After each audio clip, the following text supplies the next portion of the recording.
اعوذ باللہ من الشیطان الرجیم بسم اللہ الرحمن الرحیم الا لہ الخلق والامر صدق اللہ العظیم۔ اسلام بحیثیت مذہب ہی نہیں بلکہ بحیثیت دین آیا ہے، تو مذہب صرف عبادات کے ساتھ اور دین میں عبادات بھی اور معاملات بھی، معاملات سیاسیہ بھی، اور جسے سیاست شریعہ کہا جاتا ہے، شرعی سیاست کہا جاتا ہے، تو دین میں دونوں چیزیں ہیں۔ تو اسلام صرف مذہب نہیں ہے بلکہ دین ہے۔ ان الدین عند اللہ الاسلام، اللہ تعالیٰ کے ہاں اسلام ہی دین ہے۔ تو شریعت کی اس مزاج کو یوں سمجھنا ضروری ہے جیسا کہ کلمہ ہے نا، لا الہ الا اللہ محمد رسول اللہ، تو لا کا آغاز ہے انکار کے ساتھ، لا جس کا معنی نہیں کا ہے، انکار کا ہے۔ الا اللہ تو بعد کی بات ہے، پہلے ہے لا انکار۔ تو ایمان کا وصف کیا ہے؟ وہ انکار ہی ہے، جیسا کہ قرآن مجید کی دوسری آیت میں آتا ہے نا، وَمَن يَكْفُرْ بِالطَّاغُوتِ وَيُؤْمِن بِاللَّهِ۔ پہلی شرط، یہاں دو شرطیں بیان کی ہیں۔ پہلی شرط ہے کفر بالطاغوت، انکار طاغوت کا، وَمَن يَكْفُرْ بِالطَّاغُوتِ وَيُؤْمِن بِاللَّهِ، پھر اللہ کی ذات پر ایمان، فقد استمسک بالعروۃ الوثقی۔ اللہ تعالیٰ فرماتے ہیں کہ جس نے ان دو شرطوں پر عمل کیا، پہلے طاغوت کا انکار کیا اور پھر اللہ کی توحید کا اقرار کیا، اللہ کی ذات کا اقرار کیا، رب کی الوہیت کا ایمان لایا، بس اس نے مضبوط کڑے کو تھام لیا، وہ ہے مضبوط ایمان والا۔ تو پہلی چیز ہے انکار۔ تو ویسے تو مکہ کے مشرک بھی اللہ کو مانتے تھے، لیکن کہتے تھے یہ لات و منات و حبل بھی اللہ تک ہماری بات پہنچاتے ہیں، اور یہ بھی اللہ کے شریک ہیں، اللہ سے اپنی بات منواتے ہیں، خود بھی ان کے پاس اختیارات ہے، ٹھیک ہے۔ تو اللہ کو تو سب مان لیتے ہیں، انکار کفر کا طاغوت کا، یہ ہے ایمان۔ اس لیے اپنے ایمان میں ان چیزوں کو داخل کرنا جو بنیادی چیزیں ہیں، عقیدے کا حصہ ہے۔ تو یہ جو چیزیں میں آپ کو پڑھا رہا ہوں یہ عقیدے کا حصہ ہے ایک مسلمان کی، کہ وہ ان چیزوں کا انکار کرے جن کا انکار کا تعلق ایمان کے ساتھ ہے۔ اگر انکار نہیں کرے گا، تیتر بٹیر دونوں کو مکس کرے گا، آدھا سچ اور آدھا جھوٹ مکس کرے گا، ٹھیک ہے، تو وہ مذبذب ہے، اس کے ایمان کی کوئی حیثیت اور کوئی اوقات نہیں ہے۔ لہذا کفر طاغوت کا انکار۔ تو طاغوت کیا ہے؟ مفسرین نے یہاں تک بھی لکھا ہے کہ وطنیت کا نعرہ، قومیت کا نعرہ، زبان کا نعرہ، جمہوریت کا نعرہ، آئین و قانون کے نعرے، یہ سب جو نظام باطلہ کے ساتھ منسلک ہیں، ان سب کو طاغوتی نعرے قرار دیا۔ یہ طاغوت کی جنگیں ہیں، یہ طاغوتی عقیدے ہیں۔ اگر وطنیت کا نعرہ لگاتا ہے، زبان کا نعرہ لگاتا ہے، علاقائیت کا نعرہ لگاتا ہے، قومیت کا نعرہ لگاتا ہے، یہ سب طاغوتی چیزیں ہیں۔ شریعت نے ان چیزوں کو توڑنے اور ختم کرنے کی بات کی ہے، اور جو اسلام دشمن نظریات ہیں وہ اسے پروشی دیتے ہیں، ٹھیک ہے۔ اب یہاں جو چیز آپ حضرات کو میں عرض کرنے لگا ہوں، وہ جیسے میں نے عرض کیا نا کہ یہ جمہوریت کیا ہے، اصل بنیادی طور پر اس کو ایک اور طرف سے اب سمجھنے کی کوشش کرتے ہیں۔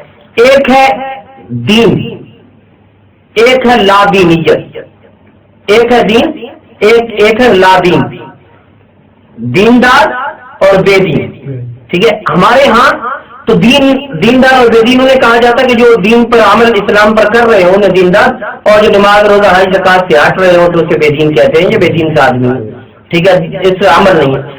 تو لا دینیت ہے کیا؟ یہ جو لفظ ہے نا سیکولر جو انگلش میں کہا جاتا ہے کہ یہ سیکولر طبقہ ہے۔ اس وقت دنیا میں دو بڑے نظام متعارف ہیں، ٹھیک ہے، جن کا آپس میں مقابلہ ہے۔ ایک طرف اسلام ہے، دوسری طرف سیکولرزم ہے۔ سیکولرزم کا مطلب ہے لا دینیت۔ اب یہ لا دینیت کا فلسفہ کیا ہے؟ لا دینیت کا فلسفہ یہ ہے، یہ فرانس سے اس نظریے نے پرورش پائی، یہ ہے کہ مذہب کو امور مملکت سے، سیاست مملکت سے الگ علیحدہ کر دو۔ مذہب علیحدہ ہو اور امور مملکت علیحدہ ہو۔ مذہب کو اپنی جگہ دو، اللہ کو اللہ کا حق دو، اور عوام کو عوام کا حق دو۔ عوام حکومت کرے عوام پر اور اللہ کی عبادت کی جائے اللہ کو خوش کرنے کے لیے. امریکہ میں ایک دعا جو عیسائیوں کی دعا تھی وہ تمام سکولوں میں لائی گئی کہ بچے جیسے پاکستان میں اسمبلی سے پہلے لب پہ آتی ہے دعا بن کے تمنا میری، اسی طرح کی کوئی دعا.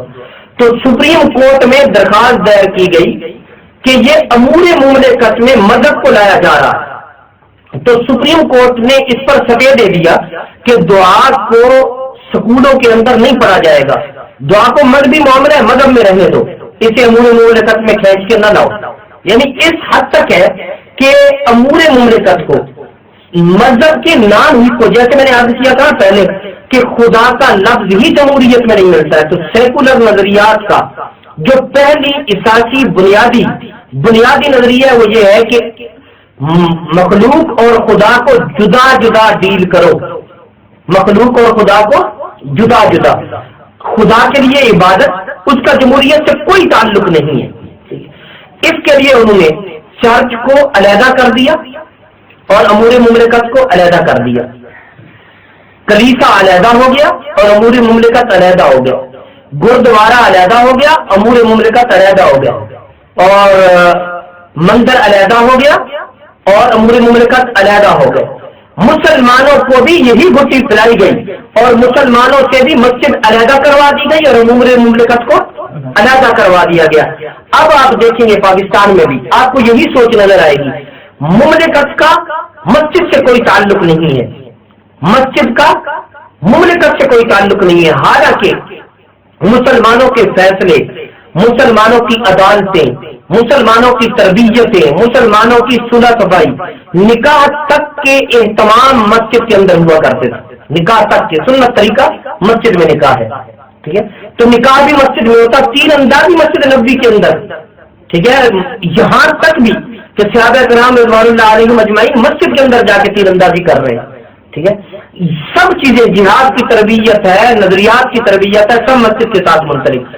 اور سیکولر نظریات رکھنے والے مذہب کو مملکت سے جدا کر دیتے. اس لیے آپ دیکھیں کہ دنیا میں ایک شہر کا نام ہے ویٹیکن، جو عیسائیوں کا دنیا بھر کا علیحدہ مملکت ہے، اور جو ان کے پوپ پال ہیں انہیں باقاعدہ صدر جیسی حیثیت حاصل ہے. تو وہ اس لیے کہ اسے علیحدہ کر دیا گیا، اور جہاں کہیں مذہب کے اندر کوئی دخل اندازی ہو رہی ہے مملکت کی طرف سے تو فوراً چرچ شور کرتا ہے کہ یہ تم ہمارے معاملات میں دخل دے رہے ہو، ٹھیک ہے. اور جہاں مذہبی لوگ اس طرف کوئی ہاتھ بڑھائیں تو وہ شور کرتے ہیں، وہ رکاوٹ ڈالتے ہیں. تو سیکولر نظریات جو ہے اسی چیز کا نام ہے. تو پاکستان میں بھی یہی سیکولر نظریہ موجود ہے، ٹھیک ہے، جس کا نام نہیں لیا جاتا. صرف اتنی سی بات ہے کہ بیرونی دنیا کے اندر، بیرونی جمہوری سیکولر دنیا میں اللہ کا نام ہی استعمال نہیں ہوتا، خدا کا نام ہی مستعمل نہیں ہوتا. لیکن وہی سارے کام ہوتے ہیں جو پاکستان میں خدا کا نام استعمال کر کے کیے جاتے ہیں. جیسا کہ میں نے پہلے عرض کیا کہ سینمے کے دروازے پر مسجد لکھ دی گئی ہے، اندر سارا سینما ہے، ٹھیک ہے. کافروں نے یہ سلوک کیا کہ سینمے کے باہر ہی سینما لکھ دیا کہ ہر ایک کو سینمے کا تعارف سینمے کا ہی رہے. لیکن انہوں نے سینمے کا تعارف مسجد کے ذریعے سے کروایا اور کہا کہ اب یہ مسجد ہے، اب اس کے اندر جو کچھ تم کرنا چاہو تو اب کرتے بھلے کرتے چلے جاؤ، اب تمہیں اس کا کوئی روکنے والا نہیں ہے، کوئی ٹوکنے والا نہیں ہے. تو مذہب کو امور مملکت سے جدا کر دینا، اسی کا نام سیکولرزم ہے. سیکولرزم کے کتنے ستون ہیں؟ 5 ستون ہیں. اس پر سیکولرزم کی پوری عمارت کھڑی ہے. سیکولرزم کے 5 ستون جس پر سیکولر کی پوری عمارت کھڑی ہوئی. جیسے اسلام کی بنیاد 5 چیزوں پر ہے، اسی طرح سیکولرزم کی بنیاد بھی 5 چیزوں پر ہے. پہلی چیز ہے جمہوریت. جمہوریت کے بارے میں نے آپ حضرات کو پڑھا دیا کہ جمہوریت کیا ہے. تو یہ بات تو سمجھ آ گئی تھی نا کہ جمہوریت اسلام کی ضد ہے. اس پہ تمام دلائل آپ حضرات کو پہلے سبق میں دے دیے گئے ہیں. اب یعنی جمہوریت کیا ہے؟ کفر ہے. جمہوریت کیا ہے؟ سیکولرزم کا ستون ہے اور یہ کفر ہے. تو جمہوریت، سیکولرزم کا پہلا ستون کیا ہوا؟ جمہوریت. تو پاکستان میں جمہوریت موجود ہے، صحیح ہے. دوسرا اس کا ستون ہے عدالت، تیسرا معیشت، چوتھا معاشرت اور 5واں وطنیت. پہلا جمہوریت، دوسرا عدالت. اب آتے ہیں عدالت کی طرف. جیسا کہ قرآن مجید میں یہ کہا گیا ہے، جیسے میں نے پہلے سبق میں یہ آیت آپ حضرات کو بتائی تھی اور میں نے حوالہ بھی دیا تھا کشف الباری کا جو مولانا سلیم اللہ خان نے لکھی ہے کہ من لم یحکم بما انزل اللہ فاولئک هم الکافرون، جو فیصلہ اللہ کے حکموں کے بغیر ہوگا، ایسے فیصلے قبول کرنے والے اور ایسے فیصلے کرنے والے کون ہیں؟ اللہ نے کیا فرمایا؟ کافر ہیں۔ اب اس پر بھی بحث ہو چکی کہ علماء اسے اضطراری کیفیت قرار دیتے ہیں، اور ہم یہ کہتے ہیں کہ اضطراری کیفیت سے نکلنا واجب ہے، اور اگر کوئی نہیں نکلے گا تو گویا اس نے قبول کر لیا، اسی خنزیر کھانے کو اس نے قبول کر لیا ہے۔ جیسے خنزیر کھانے کی اضطراری کیفیت میں اجازت ہے، اتنا کھائے کہ حلال تک پہنچے، تو ہمیں بھی اضطراری کیفیت میں اتنا ہی اس کو اختیار کرنا چاہیے تھا کہ ہم اس نظام اسلام کے لیے اپنی جان مال تن من دھن قربان کرتے اور اسلام کے ہی نظام کو لے آتے، لیکن یہاں اسلام کے نظام کو نہیں لایا گیا اور اسی کفریہ نظام پر اکتفا کر لیا گیا، اور اسی حرام پر ہم بخوشی اسی حرام کو قبول کرنے کے لیے تیار بیٹھے ہوئے ہیں۔ تو عدالتوں کے اندر کلیتاً فیصلے، ایک ہے کسی کا ہماری طرح ان فیصلوں کو قبول کرنا جن پر جیسے ہمارے اوپر فیصلے ٹھونسے جاتے ہیں، مجبور کر دیا جاتا ہے، ٹھیک ہے، اسی نظام کے تحت مجبور کیا جاتا ہے کہ فیصلے قبول کریں۔ ایک ہے جن کے پاس دسترس ہے، قوت ہے، جو اختیارات کے باوجود کفر کے قانون کو نافذ کرتے ہیں، تو یہ عدالتیں اس کے فیصلوں کو قبول کرنے والوں کی بات تو رہتا ہے، ٹھیک ہے، ان کے لیے تو اضطراری کیفیت ہو سکتی ہے، لیکن ان عدالتوں کا بخوشی ان فیصلوں کو نافذ کرنا اور ان کی تنفیذ سے پوری قوت کو، مشینری کو، پولیس کو، فوج کو، رینجرز کو، سب قوتوں کو اس پہ لگا دینا، یہ تو یعنی طبیعت کے طور پر جانتے بوجھتے ہوئے سرکشی کے طور پر، جیسے میں نے ان کی عبارت آپ حضرات کے سامنے رکھی تھی مولانا ادریس خانوی رحمہ اللہ کی بھی، کہ بس جو جماعت یا فرد قانون شریعت کی اتباع کو لازم نہ سمجھے تو یہ لازمی نہیں سمجھتے۔ مثلا یہ عدالت ہے، آپ حضرات یہاں وزیرستان میں موجود ہیں، یہاں کوئی چور چوری کرتا ہے اور اس کا فیصلہ شرعی عدالت میں آ جاتا ہے، اس کا ہاتھ کاٹ دیا جاتا ہے شریعت کے مطابق۔ اب جس کی چوری ہوئی ہے اس نے پاکستان کے کسی علاقے میں جا کر کیس درج کرا دیا اس آدمی پر، پھر یہ آدمی گرفتار ہو گیا، اب یہ عدالت کے اندر لے جایا گیا۔ اب جب عدالت میں پہنچا تو اس نے کہا دیکھیں میں نے چوری کی تھی لیکن مجھے شریعت کے مطابق سزا دے کر میرا ہاتھ کاٹ دیا گیا، میرا ہاتھ کاٹ دیا گیا، تو میں تو سزا پا چکا ہوں۔ تو عدالت کیا کہے گی کہ ہمیں نہیں پتا تیرا ہاتھ کاٹا گیا یا نہیں کاٹا گیا، ہم تو اپنے قانون کے مطابق تیرا فیصلہ کریں گے۔ تو یہ عدالت اللہ کے نازل کردہ قانون پر کیے ہوئے فیصلوں کو بھی مسترد کرتی ہے، اللہ کے نازل کردہ قانون پر نفاذ تو دور کی بات، یہ فیصلوں کو ہی مسترد کرتی ہے۔ تو لہذا یہ عدالت جو بخوشی بھگوان داس جیسوں کو چیف جسٹس بناتے ہو، تو یہ عدالت کیا ہے؟ کفریہ عدالتیں۔ یہ کون سی عدالتیں؟ کفریہ عدالتیں ہیں۔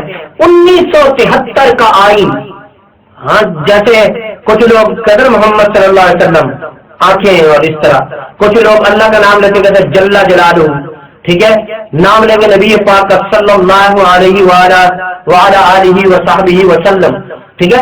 1973 کا آئین بھی جل جلالہ بنا ہوا ہے، نعوذ باللہ من ذالک، ٹھیک ہے، اور اس پہ عام فرد کی بات نہیں ہے، دیندار علماء 1973 کے آئین کی بات کرتے ہیں کہ ہم 1973 کے آئین کے تحفظ کریں گے، نعوذ باللہ، یعنی کفریہ قانون کے تحفظ کے لیے، اللہ کے قانون کے لیے علماء کرام کا حق یہ بنتا ہے وہ سیاسی ہو، جس حلقے جو کام بھی کر رہے ہیں تو ان کا حق بنتا ہے اللہ کے قانون کا تحفظ۔ اہل علم ہونے کی، صرف اہل علم ہونا تو کوئی بڑی بات نہیں ہے نا، یہودیوں نے بھی اسلامی علم پر دسترس حاصل کی ہے، عیسائیوں نے بھی کی ہے، تو وہ بھی اہل علم ہے۔ کیا ان علماء یہود کا احترام ہمارے اوپر ضروری ہے؟ ٹھیک ہے، علماء عیسائیت کا ہمارے اوپر احترام ضروری ہے۔ بھائی بات صرف علم کی نہیں ہے، بات عمل، تو گویا یہود و نصارہ کے علماء کا تو عقیدہ ہی برباد ہوا، تو ہمارے ہاں یہ فرق ہوا کہ ان اہل علم کا عمل ہے ہی نہیں، تو علم تو ہوتا ہی عمل کے لیے، علم کا تعلق کس کے لیے؟ عمل کے لیے۔ اب میں یہ جو باتیں بتا رہا ہوں اب اس کا حق نہیں پہنچتا کہ آپ حضرات علماء پر تنقید کریں، علماء پر تنقید کی بات نہیں ہے، اگر علماء کا احترام ادب اور اکرام نہیں ہوگا تو پورا دین فساد بن جائے گا۔ پورا دین کیا ہو جائے گا؟ فساد بن جائے گا. علماء کا احترام ضروری ہے، قدم بقدم علماء کی رہنمائی کی ضرورت ہے. اور وہ علماء جو علماء حق کو جن کے نام کی وجہ سے نہیں، جن کے عمل کی وجہ سے ان کا احترام کیا جاتا ہو، جن کی شخصیت کی وجہ سے نہیں، ان کا حق پرست ہونے کی وجہ سے ان کا احترام کیا جاتا ہو. کسی بھی فرد کو سمجھنے کے لیے، کسی بھی حق کو سمجھنے کے لیے افراد کو نہیں دیکھا جاتا، افراد کو سمجھنے کے لیے حق کو دیکھا جاتا ہے. ٹھیک ہے کہ یہ فرد حق پر ہے یا نہیں، حق کو دیکھا جائے گا، قرآن و سنت کو دیکھا جائے گا، اجماع و قیاس کو دیکھا جائے گا، اصول شریعت کو دیکھا جائے گا. اصول شریعت کے آئینے میں اس فرد کو کہا جائے گا کہ یہ ہے ہمارا بزرگ، یہ ہے ہمارے اکابر، یہ ہے ہمارے اسلاف. لیکن پاکستان میں جو سب سے بڑی کم بختی ہے، جو سب سے بڑی بدنصیبی ہے، وہ یہ ہے کہ حق کو پہچاننے کے لیے شخصیات کو دیکھا جاتا ہے کہ فلاں شخص کا یہ عمل ہے اس لیے یہ حق ہے، فلاں شخص کا یہ عمل ہے اس لیے حق ہے، وہ بزرگ غلط ہے، یہ بزرگ غلط ہے. بات کسی بزرگ کے غلط اور صحیح ہونے کی نہیں ہے. جب قرآن اور سنت کے مطابق ایک اصول قائم ہو گیا، ایک ترتیب، ایک ضابطہ بن گیا، اب اس اصول اور ضابطے کو ماننا ہوگا. یہ کہنا بے جا اور فضول ہے، یہ کہنا عبث ہے کہ فلاں بھی یہ کر رہا ہے، فلاں بھی یہ کر رہا ہے، فلاں بھی یہ کر رہا ہے، فلاں بھی الیکشن میں شریک ہے، فلاں بھی الیکشن میں شریک ہے، فلاں بھی تو الیکشن لڑ رہا ہے. بات یہ ہے کہ ہمارے کسی عالم کے یہودیوں کے ساتھ جا کر بیٹھنے سے یہودی حق نہیں ہو جائیں گے، عیسائیوں کے ساتھ بیٹھنے سے عیسائی حق نہیں ہو جائیں گے، مشرکین کے ساتھ بیٹھنے سے مشرک حق نہیں ہو جائیں گے. ہمارے کسی بھی عالم کے کمزور عمل کی وجہ سے وہ عمل حق نہیں ہوگا، بلکہ یہ اس عالم کی کمزوری ہوگی.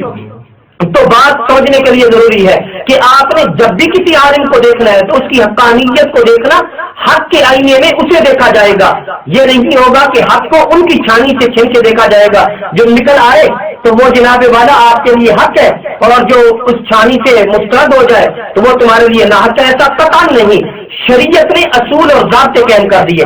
تو میں عرض یہ کر رہا تھا کہ یہ عدالتیں یہ فیصلے ہی کفر پہ کرتی ہیں، یہ عدالتیں فیصلے کس پہ کرتی ہیں؟ کفر پہ کرتی ہیں. تو میں نے پہلے آپ حضرات کو یہ بتایا تھا کہ کسی چھوٹے گناہ کو بھی حلال سمجھنا شرع عقائد میں لکھا ہے کہ وہ کیا ہے؟ کفر ہے. اور اسی طرح میں نے آپ حضرات کو یہ بھی بتایا تھا کہ نصوص شرعیہ کو رد کرنا، احکامات قطعیہ کو رد کرنا شرع عقائد میں لکھا ہے وہ کیا ہے؟ کفر ہے. اور اللہ کے واضح احکامات کے راستے میں رکاوٹ ڈال دینا یہ بھی کیا ہے؟ کفر ہے. تنفیذ اسلام کے راستے میں رکاوٹ بن جانا یہ بھی کیا ہے؟ کفر ہے. تو یہ عدالتیں، مثال کے طور پہ اس عدالت کی دوسری مثال میں بتاؤں گا. یہ جو بھیگا چیف جسٹس ہے جس کو لوگ مسیحا اپنے لیے سمجھنے لگے، بالکل بالکل یہ دجالی شکل ہے، یہ دجالی نظام ہے، اس میں کوئی اچھا نہیں. ٹھیک ہے، اس میں کوئی اچھا نہیں ہے. اس میں سب اپنی طبیعت کے مطابق ہے، شریعت کے مطابق نہیں ہے. پاکستان میں ایک ہے شرعی عدالت جس کے چیف جسٹس تھے تقی عثمانی صاحب. تو تقی عثمانی صاحب نے سود کے خلاف شریعت کورٹ کا فیصلہ دے دیا، شریعت کورٹ کا فیصلہ سود کے خلاف دے دیا. تو اس سپریم کورٹ نے یعنی تقی عثمانی صاحب نے شریعت کورٹ کے تحت سود کو شرعی حکم کے مطابق حرام قرار دے دیا جیسا کہ وہ حرام ہے. تو اس عدالت نے اس فیصلے کو کالعدم قرار دے دیا. گویا کہا کہ جو فیصلہ شرعی عدالت نے کیا ہے وہ کالعدم اسے قبول نہیں کیا جائے گا. فیصلہ یہی قبول ہوگا کہ سود قانونی ہے. سود کیا ہے؟ قانونی ہے. تو میں نے جیسے پچھلے سبق میں یہ بتایا کہ اسلام میں حلال اور حرام کے لفظ استعمال کیا جاتا ہے، اور جمہوریت میں قانونی اور غیر قانونی، یعنی حلال کے متبادل جو لفظ استعمال ہوتا ہے وہ کیا ہے؟ قانونی، اور حرام کے متبادل جو استعمال ہوتا ہے وہ کیا ہے؟ غیر قانونی. تو سود کو اس عدالت نے حلال قرار دیا تو یہ کیا ہو گئی؟ کیونکہ اس نے اللہ کی حرام کردہ چیز کو کیا قرار دیا؟ حلال قرار دیا ہے. تو پھر میں نے جیسے متحدہ مجلس عمل کی حکومت کا اپنے پہلے سبق میں ذکر کیا، انہوں نے ایک حسبہ بل پیش کیا جو شریعت بل دراصل تھا، اور اس حسبہ بل کو پاس کر دیا صوبہ سرحد میں اسلام نافذ کے لیے، اسلامی قوانین کی تنفیذ کے لیے. تو اس عدالت نے یہ کہہ کر کہ ایک ملک میں دو قانون نہیں چل سکتے، ایک ملک میں دو قانون نہیں چل سکتے، اس لیے اس عدالت نے اس حسبہ بل کو مسترد کر دیا، اس کے خلاف سٹے دے دیا کہ یہ قانون نافذ نہیں ہو سکتا.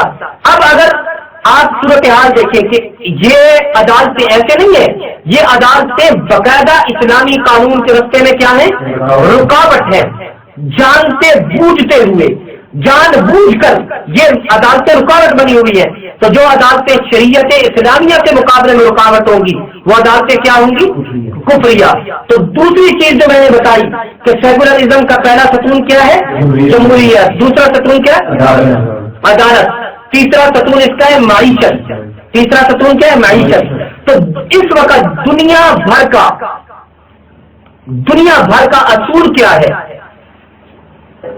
دنیا بھر کی تجارتی ترتیب اور طریقہ کار کیا ہے، پورا تجارتی طریقہ کار سود پر کھڑا ہے۔ سیکولرزم میں دنیا بھر کا جو تجارتی طریقہ کار ہے وہ کس پر ہے، سود پر ہے۔ اور اسلام یعنی اس نظام کو ایسے مٹایا گیا، علماء نے اس پہ جو اسلامی معیشت اس پہ بہت کچھ لکھا۔ ایک کاغذ کو رائج کیا گیا، کاغذ کو، یعنی جیسے آپ کے گھر سے میں سونا اٹھا لوں، ٹھیک ہے، میں آپ کے گھر سے 5 تولے سونا اٹھاتا ہوں اور میں آپ کو ایک کاغذ پہ لکھ دیتا ہوں کہ 2.5 لاکھ روپیہ یہ لے جاؤ۔ اب آپ یہ کاغذ لے کر چلے گئے، سونا کس کے پاس ہے، میرے پاس، ٹھیک ہے، اور کاغذ کس کے پاس ہے، آپ کے پاس۔ تو اس کاغذ کی کیا حیثیت اگر میں اسے مسترد کر دوں تو میں کہوں گا آپ تو میں کاغذ قبول نہیں کرتا، سونا تو میرے پاس ہے نا، تو آپ کے ہاتھ میں تو کچھ نہ رہا۔ تو گویا جو اصل ملکیت ہے، یہ نظام معیشت اصل ملکیت ہی سلب کر لیتا ہے، ٹھیک ہے۔ آپ کو چمڑے اور کاغذ کے سکے دے گا، ٹھیک ہے، پہلے چمڑے کا سکہ چلتا تھا، اب کاغذ کا، پھر پیتل کا، پھر چاندی کا، چلتے چلتے اب کاغذ پر بات آ گئی۔ تو یہ کاغذی سکہ، تو شرعی نظام میں ایسی چیزیں نہیں چلتی ہیں۔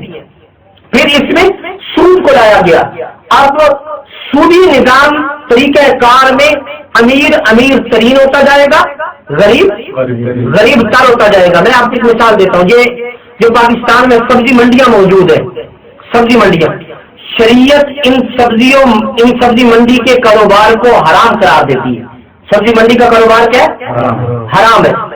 کن لوگوں کا، جو وہاں دکانیں بنا کر بیٹھے ہوئے، آپ یعنی مثال کے طور پر فرض کیا کہ میں سبزی منڈی کا ایک دکاندار ہوں، ٹھیک ہے، جیسا کہ وہ دکاندار دلال ہوتے ہیں، تو آپ سبزی لا کے میرے حوالے کر دیتے ہیں، مالک آپ ہیں، آپ نے مجھے میرے حوالے کر دی، اب میں بولی لگاتا ہوں، جو زیادہ بولی لگاتا ہے تو میں اس کو بیچ دیتا ہوں اور اپنا کمیشن رکھ لیتا ہوں۔ اب آپ سبزی آپ کی، درمیان میں میں آیا تو میری وجہ سے یہی سبزی 10-20 روپے زیادہ مہنگی ہو گئی، اور اس مہنگائی کا دباؤ کن پر جا کر پڑا، نیچے غریبوں پر جا کر پڑا۔ تو لہذا شریعت اس میں میری موجودگی میں غریب عوام یا دیگر عامت المسلمین کے اموال پر غصب کیا، غریبوں پر بوجھ کو، دیگر شہریوں پر بوجھ کو بڑھایا، تو شریعت اتنے بوجھ کو بھی قبول نہیں کرتی۔ لہذا علماء نے یہ لکھ رکھا ہے کہ یہ جو معیشت کا نظام ہے یہ ناقابل قبول ہے۔ اس کی ایک اور مثال کے طور پر آپ چینی کے 10 ٹرک خریدتے ہیں، ٹھیک ہے، آپ نے خریدے، میں آپ سے کہتا ہوں آپ چینی کے وہ 10 ٹرک خرید کر آپ نے گودام میں رکھ دیے، اب وہ چینی کے 10 ٹرک پڑے ہوئے، میں نے آپ سے وہ خریدے، ٹھیک ہے، وہ ٹرک میں نے چینی کے آپ سے خرید لیے، تو آپ نے وہ مجھے بل پر 10 لاکھ میں 10 ٹرک بیچ دیے، تو وہ ابھی اسی گودام میں پڑے ہیں، میں نے خرید لیے۔ اب جو خریدنے کے لیے آئے گا وہ کس سے آئے گا، مجھ سے۔ اب جب وہ میرے پاس آیا تو میں نے کہا کہ میں یہ چینی بیچتا ہوں لیکن میں 12.5 لاکھ کی بیچوں گا، تو ایک اور بھائی آئے، انہوں نے 12.5 لاکھ کی مجھ سے چینی خرید لی، چینی پھر بھی ادھر پڑی ہے، آپ سے بھی میں نے نہیں اٹھائی، مجھ سے فیصل بھائی نہیں اٹھا رہے، چینی اب ادھر ہی موجود ہے۔ اب ایک چوتھا شخص آ جاتا ہے، ٹھیک ہے جی، عرفان میاں آ رہے ہیں، وہ خریدتے ہیں 15 لاکھ کی، ٹھیک ہے، اس نے خریدی، پھر زید بکر امر آتے تو چینی ادھر ہی پڑی ہے، لیکن اب اس چینی کو ایک عام تاجر نے خریدا ایک ٹرک کر کے، وہ نیچے گئی، تو یہی چینی جو 10 لاکھ جس کی اصل مالیت تھی جب عوام کے ہاتھ میں پہنچے گی تو وہ 22 لاکھ تک پہنچ چکی ہوگی، اور اب جو 10 روپے کلو پڑ رہا تھا اب وہ اب 22 روپے کلو پڑ رہی ہے، تو یہ 12 روپے کن کی جیب میں گئے، سرمایہ داروں کی جیب میں، تو غریب کی جیب سے اضافی 12 روپے نکلے، ٹھیک ہے؟ تو غریب کیا ہوا؟ غریب تر ہوا، اور امیر کیا ہوا؟ امیر تر ہوا، کہ غریب کے خون پسینے کی کمائی بھی کس کی جیب میں جا رہی ہے؟ امیر کی۔ امیر کا کچھ نہیں لگ رہا، ٹرک کے ٹرک اسی گودام میں پڑے تھے اور خریدنے والے پھر اسی گودام سے خرید رہے ہیں۔ تو شریعت نے قبل القبضہ تجارت کو فاسد قرار دیا ہے، تو شریعت کے ہاں ایسی تجارت قبول ہی نہیں ہے۔ تو یہ نظام اسلام سے ہٹی ہوئی تجارت ہے، جو موجودہ تجارت ہے، اسلام کے اصولوں کے مطابق نہیں ہے۔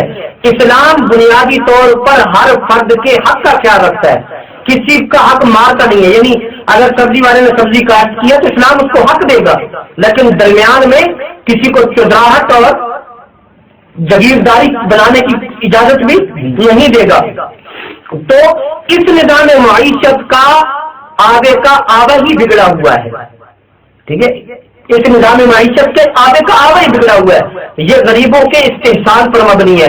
تو یہ نظام معیشت جس میں سود کو جائز اور حلال قرار دیا گیا، غریبوں کے حقوق کو مارا گیا، یہ بھی شریعت سے ہٹی ہوئی نظام معیشت ہے۔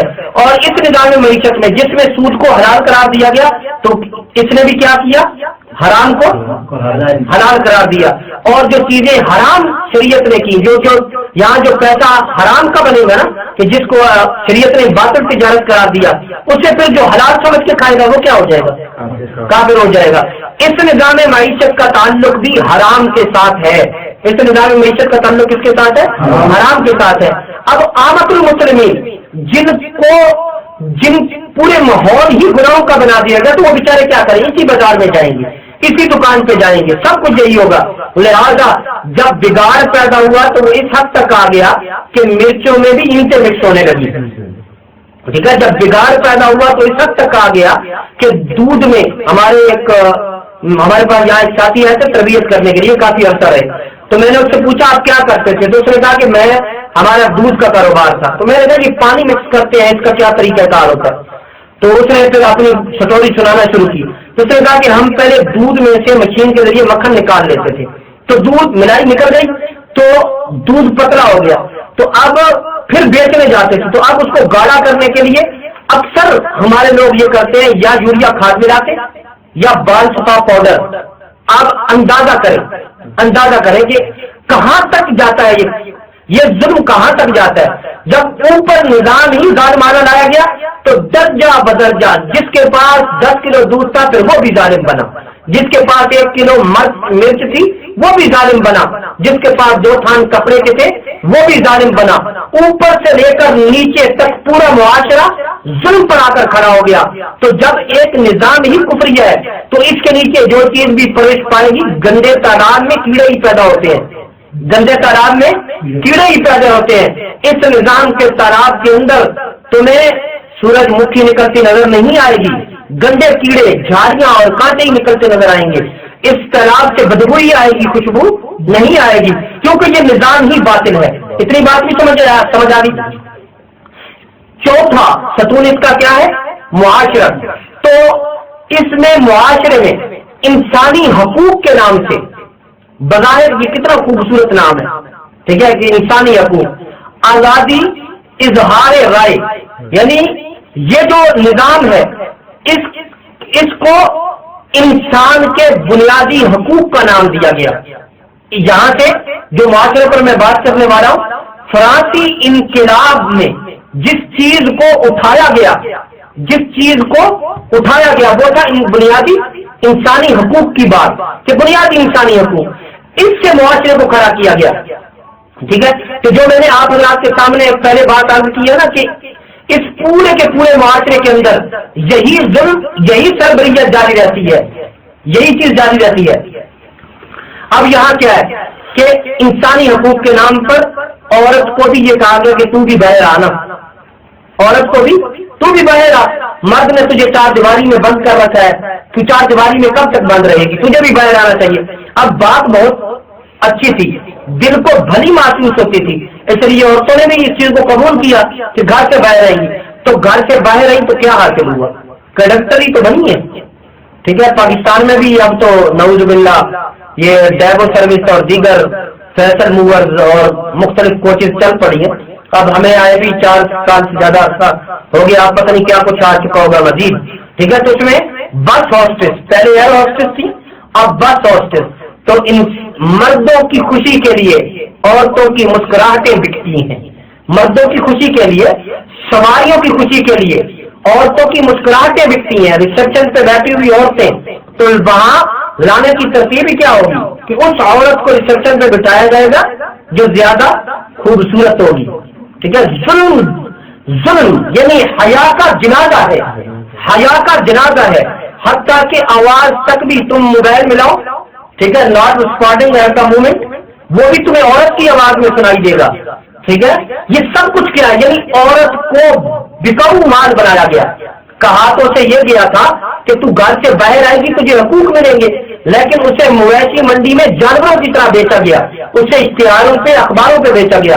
آپ کو ایک اور بات عرض کرتا چلوں تاکہ یہاں سمجھے اور آپ حضرات کی آنکھیں کھلے کہ پاکستان میں کس حد تک ظلم ہو رہا ہے. یہ جو فیملی میگزین کے نام سے اتوار، سنڈے اور ٹیوزڈے اخبارات کے میگزین نکلتے رہتے ہیں، ان اخبارات کے مین پیجز پر، رسالوں پر جو تصاویر ہوتی ہیں یہ عام عورتوں کی ہوتی ہیں تصویریں، یعنی اداکارائیں اور فنکارائوں کے بعد بہت کم ایسی عورتیں ہوتی ہیں جو ان میں سے ہو.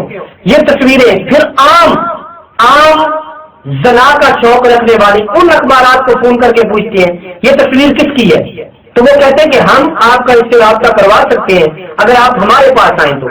پھر وہ شخص سفر کر کے ان اخبارات کے دفاتر میں جائے گا، وہ اخبارات والے اس عورت سے اس کا رابطہ کروائیں گے، درمیان میں یہ دلال بنیں گے، عزت بیچنے کے یہ دلال بنیں گے، اور پھر یہ کسی منڈی میں بکے گی، کسی جاگیردار اور سرمایہ دار کی رکھیل بنے گی، پھر کسی کی رانی بنے گی اور کسی کی ملکہ قرار پائے گی، اور پھر اسے لاہور کے ماڈل ٹاؤن میں کوئی کوٹھی الاٹ کی جائے گی، اور پھر اسے گلبرگ میں کوئی پلازہ دیا جائے گا، پھر اس سے بہت بڑی عزت دی جائے گی، پھر اس کے دروازے پہ ایس پی ڈی ایس پی جا کے سلام کرنے پہنچیں گے.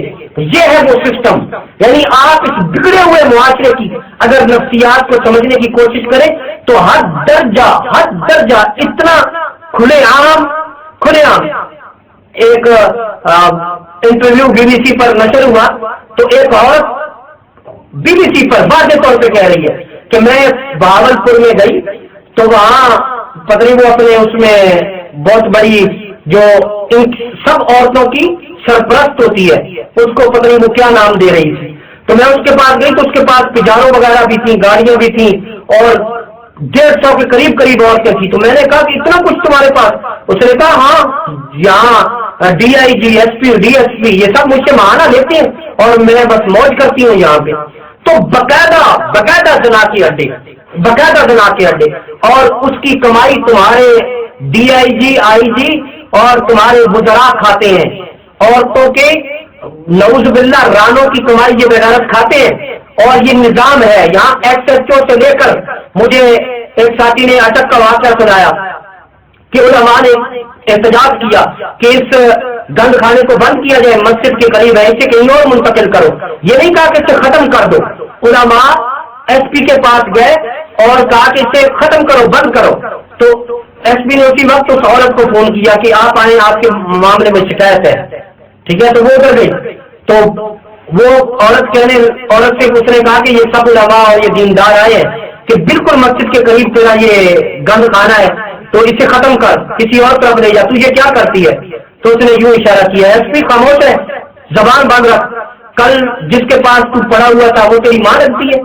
تو ایس پی کو پسینہ آ گیا اور اس کے پاس بات کرنے کی قوت بھی نہیں رہی، اور اٹھ کر اس نے کہا میں تھوڑی دیر بعد آتا ہوں، اٹھ کر باہر چلا گیا اور پھر واپس ہی نہیں آیا. علماء اور دینداروں کو اٹھ کر یوں واپس آنا پڑا.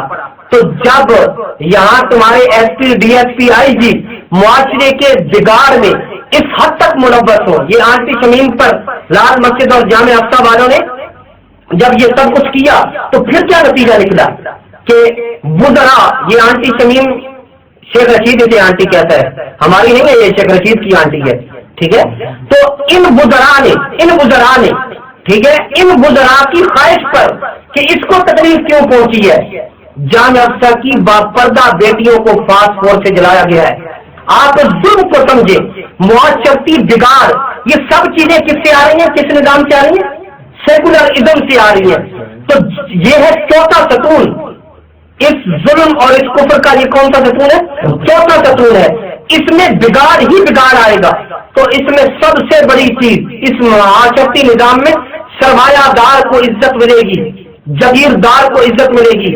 رب قادہ کی قسم, ڈی جی خان ڈیرہ غازی خان بہاولپور اور لاہور, ان کے بڑے بڑے جگیرداروں کے گھروں کے دروازوں پر غریبوں کی بیٹیوں کی عزتیں پامال ہوتی ہیں.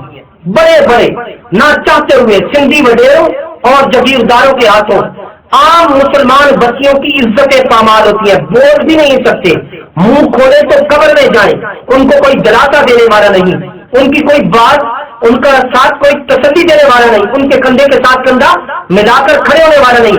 بلوچستان کے بلوچ وڈیرے یہی کریں, ڈی جی خان کے بلوچ وڈیرے یہی کریں, بابلپور ملتان کے سریکی وڈیرے یہی کریں, اور لاہور اکاڑا سیوان گجرانوالہ کے وڈیرے سرمایہ دار یہی کریں.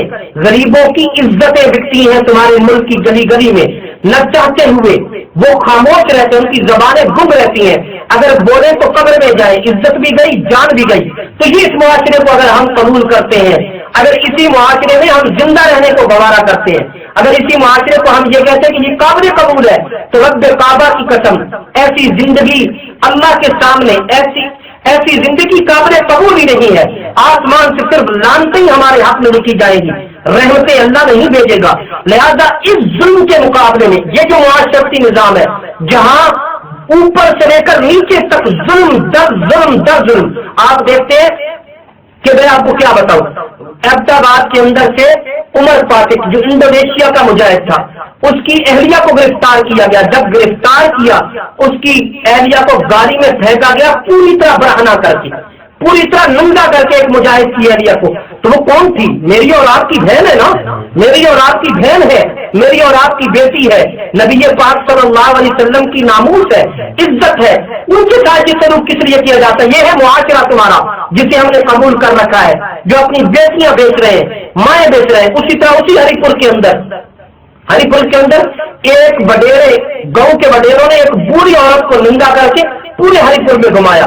اسی طرح ٹیکسلا کے تھانے کے اندر ایک عورت جس نے اپنے خاوند کو قتل کیا تھا, گرفتار ہو کر آئی تو ساری رات تھانے کے تمام سپاہی اس سے اجتماعی زیادتی کرتے رہے. یہی واقعہ کراچی میں ہوا, ایک واقعہ نہیں, تمہاری گلی گلی میں ظلم بھر دیا گیا ہے, گلی گلی میں. اور جب ایسا آتا ہے, او شکاری جو اللہ بے حساب من ہو, اللہ تعالیٰ کے محبوب پیغمبر نے فرمایا کہ اب تم کرو انتظار عذاب کا, کہ کب اترتا ہے عذاب جو تمہیں اپنے شکنجے میں گھیر لے گا. تو یہ ہے اس نظام کی بدبختیاں, یہ ہے اس نظام کی برائیاں جس نے ہمیں جکڑ رکھا ہے اور اس معاشرے کو تتر بتر کر دیا ہے. کہیں ہماری عزتوں کو بیچے سرمایہ دار, کہیں ہماری عزتوں کو بیچے جگیردار, کہیں ہمارے حق بکے پٹواریوں کے ہاتھ میں, کہیں ہماری عزتیں بکے ایس ایچ او کے ہاتھ میں, کہیں ہماری عزتیں بکے تھانوں کے اندر, کہیں ہماری عزتیں بکے. یہ سب کچھ کیا ہے؟ یہ ظلم در ظلم ہے میرے بھائیوں. کوئی بات نہیں, پورا معاشرہ خاموش رہے, ہم خاموش نہیں رہیں گے انشاءاللہ, ہم خاموش نہیں رہیں گے اور اس ظلم کے مقابلے میں لڑیں گے.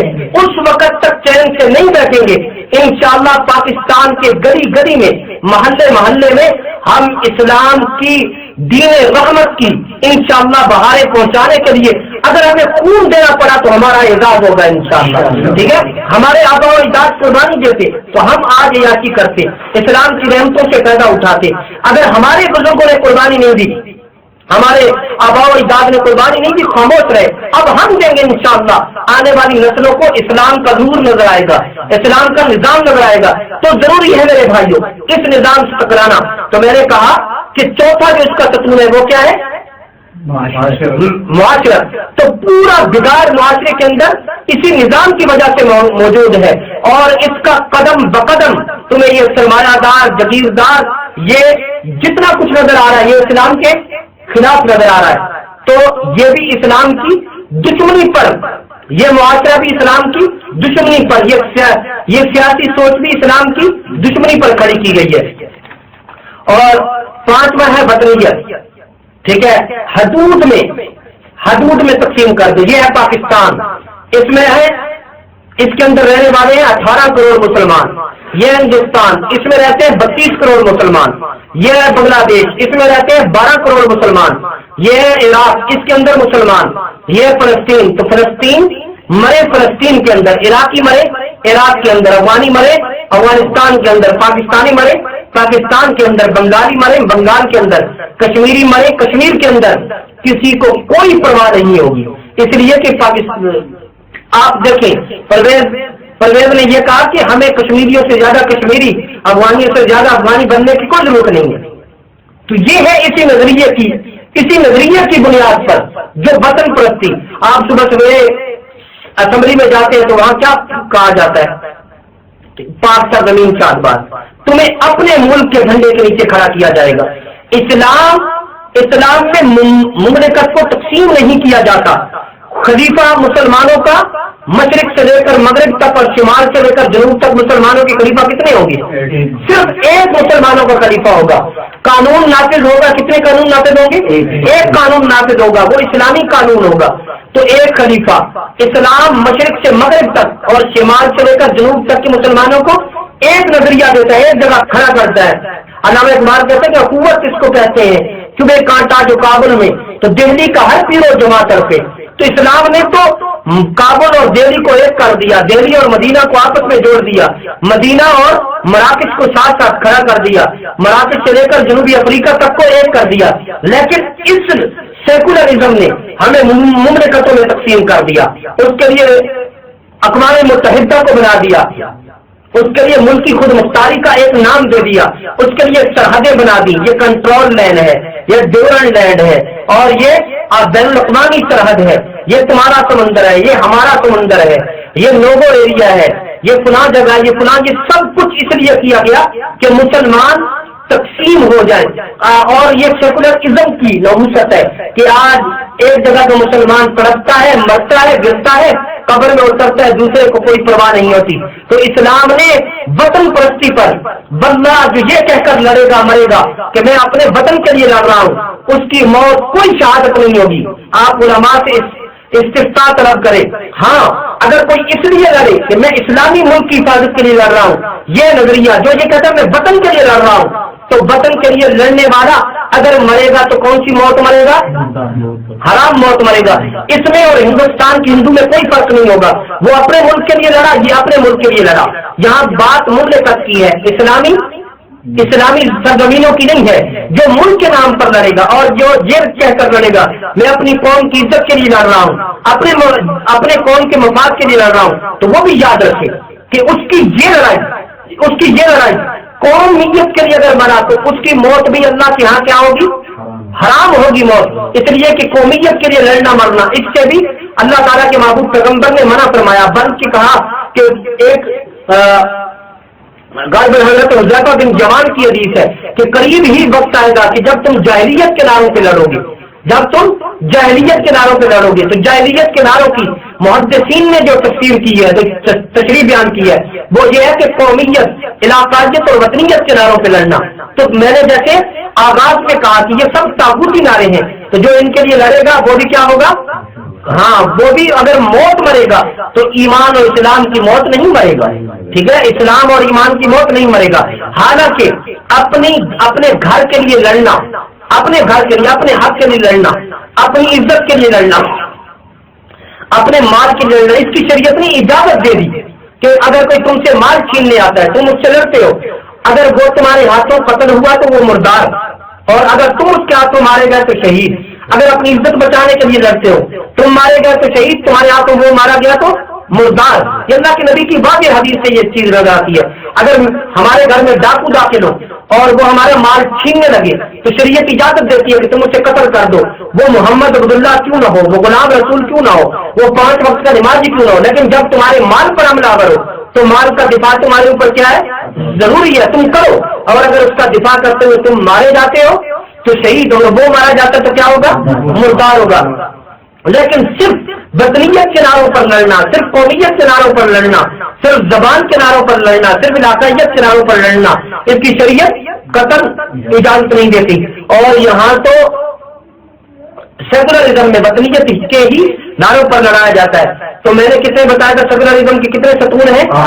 5 ستون.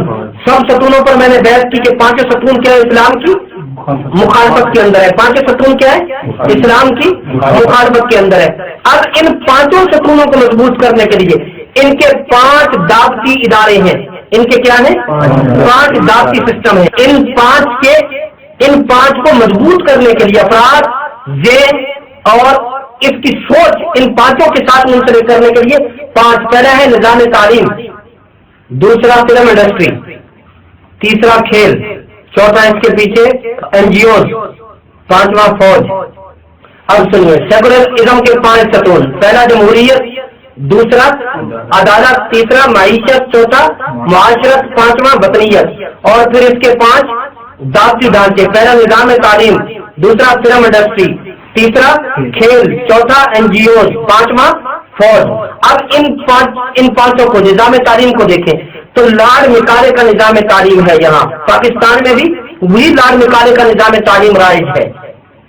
اس نظام تعلیم نے تمہیں کون کیسے افراد پیدا کر کے دیے سوائے اللہ ماشاء اللہ. یعنی اس نظام تعلیم کی نفسیات یہ ہے کہ یہ حریف پیدا کرے گا، یہ پیسے کے کیلکولیٹر پیدا کرے گا، پیسہ گننے والے لوگ پیدا کرے گا.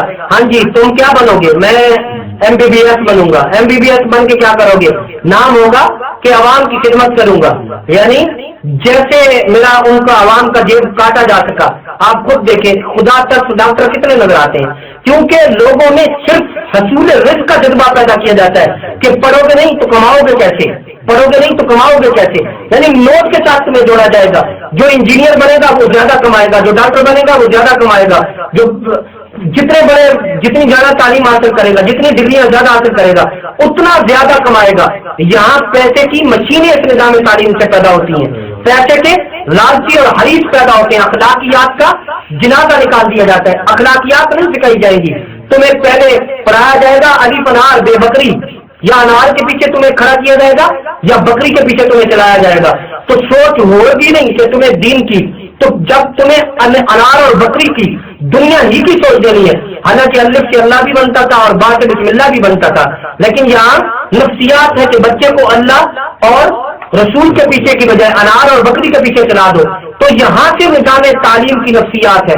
کس چیز کو لایا گیا؟ تو یہاں کوشش کی گئی تھوڑا سا نمٹ اس نظام تعلیم میں شریعت کا بھی ڈالا گیا پاکستان کے اندر، ورنہ بیرونی دنیا میں اسے قبول نہیں کیا جاتا. لارڈ مکالے کا نظام تعلیم وہی برطانیہ کا، وہی جام و صبو ابھی بھی چل رہے ہیں. جیسے میں نے پہلے آپ حضرات کے سامنے عرض کیا نا کہ یہاں جسم آزاد ہوئے ہیں، ذہن آزاد نہیں ہوئے. یہاں وطن آزاد ہوا ہے، یہاں ہمارا نظام آزاد نہیں ہوا. تو ایک بنیادی چیز ہے، ایک بنیادی سا معاملہ ہے کہ یہاں کوئی چیز آزاد نہیں ہے. تو اس نظام تعلیم سے یا زرداری پیدا ہوں گی، پرویز مشرف ہوں گے، یا پیدا ہوں گے، بھٹو پیدا ہوں گے. کوئی ایک عالم دین دکھا دو جو اس نظام تعلیم سے نکل کے آگے آیا ہو. کوئی ایک مدرسے کا عالم دکھا دو جو بھٹو جیسا، زرداری جیسا اور یا خان جیسا کرپٹ ہو، بدتینت ہو. آپ کو بالکل اس نظام تعلیم کے نکلے ہوئے لوگ ہی آپ کو کرپٹ نظر آئیں گے، چور نظر آئیں گے، ڈاکو نظر آئیں گے. ضرورت کیا ہے؟ ذہن میں ڈال ہی دیا گیا کہ یہ تمہاری تعلیم و تعلم کمانے کے لیے اور کھانے کے لیے. یہ نظام تعلیم کس کے لیے؟ کمانے اور کھانے کے لیے. تو لہذا جو کچھ بھی پڑھے گا اس میں انسانیت پیدا نہیں کی جائے گی، اس کے اندر ہنر پیدا کیا جائے گا، کمانے کے سلیقے اور طریقے پیدا کیے جائیں گے. اور یہی نظام تعلیم آپ کو ایسے ہی فوجی افیسر دے گا، ٹھیک ہے، دیانتدار نہیں دے گا. یہی نظام تعلیم آپ کو کرپٹ ڈاکٹر فراہم کرے گا. یہی نظام تعلیم آپ کو پٹواری اور SHO جیسے معاشرے کے بنیادی کرپٹ ستون پیدا کر کے دے گا. یہی نظام تعلیم، یعنی اس سے پیدا ہونے کیڑے مکوڑے پیدا ہوں گے. یہ نظام تعلیم کا طرح ہے. ہم تعلیم کے خلاف نہیں، اس نظام تعلیم کے خلاف ہے. ٹھیک ہے، تعلیم کے خلاف بات نہیں ہے کہ ہم کچھ تعلیم کی مخالفت کر رہے ہیں. مسلمانوں کے مرد و عورت کو پڑھنا چاہیے، یہی ضرورت ہے. اور دین تو اللہ کے محبوب پیغمبر نے فرمایا کہ علم کا حصول مسلمان پر فرض ہے. ٹھیک ہے، مسلمان مرد عورت پر دین علم کا اصول کیا ہے؟ فرض ہے. اسے اتنا پتا چلتا رہے کہ یہ حلال ہے، یہ حرام ہے، اتنا علم حاصل کرنا ہر مسلمان مرد و عورت پر فرض کر دیا گیا ہے. تو یہ کہنا کہ اسلام علم کی مخالفت کرتا ہے، اسلام علم کی مخالفت نہیں کرتا، لیکن ہم اس نظام تعلیم کے مخالف ہیں۔ اس نظام تعلیم میں معاشرتی انحطاط پیدا کیا جاتا ہے۔ یہ جو کو ایجوکیشن سسٹم ہے، اس میں کیا ہے، عورتیں اور مرد اکٹھے، لڑکیاں اور لڑکے اکٹھے۔ پاکستان میں یونیورسٹی ہاسٹل اور کالج ہاسٹل آپ کیا سمجھتے ہیں وہ کیا ہے؟ وہاں کیا ہوتا ہے؟ ٹھیک ہے، تو اخلاقی اقدار کا جنازہ نکال دیا جاتا ہے، گویا بنیادوں میں، ایک نوجوان کی بنیادوں میں تم بے حیائی بھر دو۔ ٹھیک ہے، جہاں لڑکیوں کا سکول بنایا جائے گا اس کے سامنے لڑکوں کا سکول بنایا جائے گا، یا ایک ہی دیوار رکھی جائے گی، ادھر لڑکیوں کا سکول ادھر لڑکوں کا سکول۔ یعنی وہ سوچ دی جاتی ہے جس سوچ سے اسلامی اقدار تباہ و برباد ہوتی ہے۔ تو جیسے میں نے آپ کو کہا نا کہ یہ ان کا ذاتی ڈھانچہ ہے، وہاں معیشت کے جوکر بھی اسی سے پیدا ہوں گے، عدالت کے جوکر بھی اسی سے پیدا ہوں گے، جو عدالتوں میں جائیں گے وہ بھی اسی سے پیدا ہوں گے، اور جو اس جمہوریت کو چلانے والے ہوں گے وہ بھی اسی نظام تعلیم سے پیدا ہوں گے، جو اس معیشت کے نظام کو چلائیں گے وہ بھی اسی سے پیدا ہوں گے، جو اس معاشرے کو کنٹرول کریں گے وہ بھی اس سے پیدا ہوں گے، اور جو وطنیت کے نعرے لگائیں گے وہ بھی اسی نظام تعلیم سے پیدا ہوں گے۔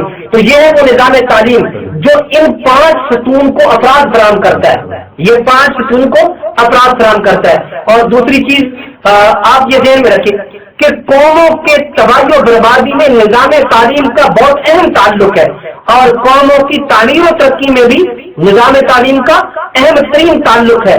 جہاں جتنا بنیادی مضبوط اور تطہیر والا نظام تعلیم ہوگا، وہاں لوگ جو پیدا ہو رہے ہوں گے وہ بھی پاکیزہ فطرت پیدا ہو رہے ہوں گے، اچھے پیدا ہو رہے ہوں گے، صاف ذہن پیدا ہو رہے ہوں گے، اور وہ واقعتاً معاشرے کو بنانے والے، سنبھالنے والے پیدا ہو رہے ہوں گے، اور اس نظام تعلیم میں معاشرے کو بگاڑنے والے پیدا ہو رہے ہوں گے۔ یہاں بھائی بھائی کی عزت نہیں کرے گا، روپے کی عزت کرے گا، باپ بیٹے کو اس نظر سے نہیں دیکھے گا، یعنی ایک باپ کے 4 بیٹے ہیں تو عزت کس کی زیادہ ہوتی ہے؟ جو پیسے لے کے آتا ہے۔ آپ خود اندازہ کریں کہ یہاں باپ اسی بیٹے کی عزت کرے گا جس کی جیب میں زیادہ پیسے ہوں گے۔ ایک دن ایک ساتھی سنا رہا تھا ایک بات کہ ہمارے گاؤں کا ایک آدمی سب اس کو گالیاں دیتے تھے، عورتیں بھی اس کو گالیاں دیتی تھیں، تو اب وہ باہر گیا، تو اب وہ پیسے کماتا ہے 1,00,000-1,50,000 روپیہ منتھلی، تو اب جب آتا ہے تو سب اسے بیٹا تو وہاں تو کہتے ہیں میں جانتا ہوں کچھ عرصہ پہلے جو تمہارے یہاں میری عزت تھی، اب میرے پیسہ دے کے تم سب کو میں بیٹا نظر آتا ہوں۔ ٹھیک ہے، تو یہاں بیٹا بھی بیٹا تب بنتا ہے جب اس کی جیب میں پیسے آتے ہیں۔ باپ اپنے بیٹے سے محبت تب کرتا ہے جب اس کی جیب میں پیسہ ہوتا ہے، اور بیٹا بھی باپ کے پیچھے اس وقت تک چلتا ہے جب اس کے ہاتھ میں دولت دیکھتا ہے۔ اگر باپ اسے ترنگا نظر آئے کہ باپ کے ہاتھ میں کچھ نہیں تو بیٹا بھی اسے چھوڑ کے چلا جاتا ہے، اور اگر باپ کوئی غریب سا پینڈو ہو اور یہ پڑھ لکھ کے کوئی ڈاکٹر بن جائے، انجینئر بن جائے، تو پھر اس سے گھبراتا ہے کہ میرا والد کہیں میرے دوستوں میں مجھ سے ملنے کے لیے نہ آ جائے، کیونکہ میرا والد تو پینڈو ہے اور میں suited booted up to date پڑھا لکھا، جب میرے دوستوں میں میرا باپ آئے گا تو میں کیسے تعارف کروں گا کہ یہ میرا ابو ہے۔ ٹھیک ہے، آپ خود اندازہ کریں کہ یہ نظام تعلیم رشتے کیسے توڑتا ہے۔ تو اس بیٹے کے نزدیک حیثیت کس کی ہے؟ دوستوں کی حیثیت کس کی ہے؟ دوستوں کی۔ اپنے باپ کی حیثیت بھی نہیں ہوگی، اپنی ماں کی حیثیت بھی نہیں ہوگی۔ اس لیے آپ یورپ میں چلے جائیں، یہ جو یورپ آج تایا ماما بنا ہوا ہے مسلمانوں کا، یہ اپنی ماں کو بھی ایک سکہ کوڑی نہیں دیتے، یہ اپنی ماں کو بھی، یہ جو این جی اوز بنا کر آگے این جی اوز کا ذکر آئے گا تو آپ کو یہ بات سمجھ انشاءاللہ میں بتاؤں گا کہ یہ کس لیے اخراجات کرتے ہیں۔ تو یہ اپنی ماں کو کچھ نہیں دیتے، تو مسلمانوں کے بچوں پہ خرچ کرنے آ جاتے ہیں، پولیو کے قطرے پلانے آ جاتے ہیں، کچھ تو ہے دال میں، کچھ تو ہے دال میں۔ اسے سمجھنے کی کوشش کرنی چاہیے۔ بیگم کماتی ہے اپنے لیے، خامد کماتا ہے اپنے لیے۔ جائے نا یورپ میں، بیگم اپنے لیے کمائے گی اور خامد اپنے لیے کمائے گا۔ یہ جو روشن خیالی کا نظریہ دیا جا رہا ہے، کوشش یہ کی جا رہی ہے کہ اس معاشرے کو بھی اسی طرح بگاڑ دیا جائے جیسے یورپ کا معاشرہ بگڑ چکا ہے۔ وہاں خاندان ہے ہی نہیں، خاندان کا سسٹم ہی باقی نہیں ہے۔ وہاں یعنی کسی سے پوچھو تیرے باپ کا نام، تو اسے غصہ آئے گا جس نے مجھے گالی دے دی، اور آپ اگر بیٹھے میں آپ سے باپ کا نام پوچھوں غصہ آئے گا؟ ٹھیک ہے، ہم تو خوشی سے بتائیں گے کہ میرے باپ کا نام یہ ہے۔ تو وہاں باپ کا نام گالی کیوں بن گیا؟ اس لیے تو اسے پتہ ہی نہیں ہے کہ میرے باپ ہیں کتنے۔ اسے اس بات کا پتہ ہی نہیں ہے تو کس کس کا نام لے بیچارہ، اس لیے پریشان ہوتا ہے، اس لیے پگڈنڈیوں پہ پیدا ہوتا ہے اور فٹ پاتھوں پہ پلتا ہے، ٹھیک ہے. اور مسلمان معاشرے میں اب ہمارا معاشرہ بھی ایسا سٹیپ بائی سٹیپ ترقی کر رہا ہے. میرج ہاؤس میں شادی ہوتی ہے، میرج ہال میں اور اسپتال میں بچہ ہوتا ہے. ترقی ہماری بھی ہو رہی ہے. میرج ہال میں گھر سے شادی نکلی ہے، کہاں چلی گئی ہے؟ میرج ہال میں. اور بچہ کہاں چلا گیا گھر کی بجائے؟ اسپتال میں. تو جب شادی میرج ہال میں ہوگی تو بچہ تو اسپتال میں نہیں ہوگا نا، ٹھیک ہے. تم نے خود دیوار کو توڑ دیا تو اللہ نے کہا جاؤ پھر جہاں تک جا سکتے ہو، جا کر دکھاؤ تم کہاں تک جاتے ہو، جاؤ. تو پھر بچہ اسپتال میں. اور جس عورت کا یہ آپریشن ہو رہا ہے اللہ تعالیٰ سب کی عزتوں کی حفاظت فرمائے. میں نے خود اسپتال بنایا اور پوری کوشش کی کہ پورے کا پورا سٹاف عورتوں کے لیے عورتوں کا ہی لایا جائے. تو یہ ظالمانہ نظام ایسا ہے کہ حد المقدور کوشش کرنے کے باوجود بھی کسی ایک نہ ایک مرد آپریشن تھیٹر میں ضرور داخل ہو جاتا تھا. کوئی ایک نہ ایک مرد پوری کوشش کے باوجود. مظفر آباد میں ہم نے ایک ہسپتال بنایا ہوا تھا تو پوری کوشش کی کہ عورتوں کو عورتیں ڈیل کریں، لیکن اس نظام کی خامیاں کہ اس کو اس انداز میں ذکر دیا گیا ہے. تو اب آپ بتائیں کہ ایک عورت کا آپریشن ایک غیر محرم کا، ٹھیک ہے، اگر کس شریعت اس کی اجازت دے دیتی ہے مجبوری کے عالم میں، لیکن یہ مجبوری کیوں پیدا کی گئی ہے؟ اس نظام کی وجہ سے، اس نظام کی وجہ سے. حالانکہ عورتیں ہسپتالوں میں عورتوں کی کمی نہیں ہے، لیکن عورتوں کے لیے عورتوں کے اسپتال آپ کو کم ہی نظر آئیں گے. اور یہ آپریشن تھیٹر میں بھی مرد ہی عورتوں کو ڈیل کرتے ہوئے نظر آئیں گے. تو ہم نے جب خود اپنے حرم کو توڑا تو اللہ نے کہا پھر جاؤ، جا کر دکھاؤ تم کہاں تک جا سکتے ہو، ٹھیک ہے. تو یہ معاشرے کا بگاڑ پیدا ہوتا چلا گیا. وہاں بہت دور تک وہاں بوڑھا ہوتا ہے تو اولڈ ہاؤس چلا جاتا ہے، بوڑھے کو اولڈ ہاؤس بھیج دیا جاتا ہے کہ اس کی کھانسی کو کون برداشت کرے، لہٰذا وہ اولڈ ہاؤس میں جمع کروا دیا گیا. تو جو لوگ اپنے باپ کو اپنے گھر میں پسند نہیں کرتے، جس باپ نے انہیں پالا ہے اس باپ کو پسند نہیں کرتے، وہ تمہیں کیسے پسند کر سکتے ہیں؟ وہ تمہارے حق تمہارے خیال کیسے رکھ سکتے ہیں؟ تو یہ ہے نظام کفر، ٹھیک ہے. اس کی جتنی خامیاں آپ ڈھونڈتے چلے جائیں گے تو تہ در آپ کو خامیاں ہی خامیاں نظر آئیں گی، ٹھیک ہے. یہ نظام تعلیم، تو یہ نظام تعلیم ایسے ہی افراد پیدا کرے گا. اگلی بات آپ توجہ سے سنیے. نظام تعلیم کے بعد کیا بتایا میں نے آپ کو؟ Film industry. تو فلم انڈسٹری بھی یہی کام کرتی ہے. یہ جو پورے اوپر کی چیزیں انہیں کو افراد فراہم کرے گی، اسی سوچ کو اڑان دے گی، پرواز دے گی. امریکہ کی جو فلم انڈسٹری ہے اس کا کیا نام ہے؟ ہالی ووڈ، ٹھیک ہے. اور جو انڈیا کی ہے بالی ووڈ، جو پاکستان کی ہے لالی ووڈ. سنیں جی، ہالی ووڈ امریکہ کی، بالی ووڈ انڈیا کی اور لالی ووڈ. ہم کیوں پیچھے رہے؟ ٹھیک ہے. ہم جو مسلمان ہوئے، اللہ کے نبی نے فرمایا کہ ایک زمانہ تم پہ ایسا بھی آئے گا یہود و نصارا گو کی بل میں داخل ہوں گے، تم بھی گو کی بل میں داخل ہوں گے. تو ہم نے کہا کہ ہم کیوں پیچھے رہے؟ اور اخبارات میں، ٹی وی چینلز پر، ہر جگہ باقاعدہ ان کو کھلاڑیوں کو اور ان فلمی اداکاروں کو حیثیت دی جائے گی، ٹھیک ہے. انہیں کہا جائے گا تو پوچھنا کسی مسلمان نوجوان سے تیرا ہیرو کون ہے؟ کوئی کہے گا وسیم اکرم، آج کل کہیں گے شاہد افریدی. ماشاء اللہ ماشاء اللہ. ان سے پوچھو خلفائے راشدین کے نام سناؤ تو وہ کون ہوتے ہیں؟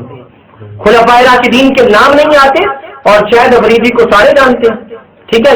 یہ چیز ہے کہ تم ان کے ہیروز، تمہارا آئیڈیل کون ہے تو پھر کس کا نام لیں گے؟ ٹھیک ہے، یا عامر خان کا یا مائیکل جیکسن کا. ماشاء اللہ کمال ہو گیا ان کا، ٹھیک ہے. اپنے بالوں کا سٹائل بھی ان کی طرح بنائیں گے، اپنے بالوں کا سٹائل، اپنے کپڑوں کا سٹائل. تو یہ مسلمان سے ایمان چھیننے کے لیے اس چیز کو، فلم انڈسٹری کو بڑھایا گیا. اور اس کو یوں سمجھیے حضرت عمر رضی اللہ عنہ جب بیت المقدس فتح کرنے جا رہے تھے تو اس وقت ایک فلم انڈسٹری کھولی گئی. یاد رکھو اس وقت فلم انڈسٹری کی بنیاد پڑی جب بیت المقدس کو فتح کیا جا رہا تھا. تو عورتوں کو نیم برہنہ، حسیناؤں کو، خوبصورت عورتوں کو راستے میں نیم برہنہ کھڑا کر دیا گیا.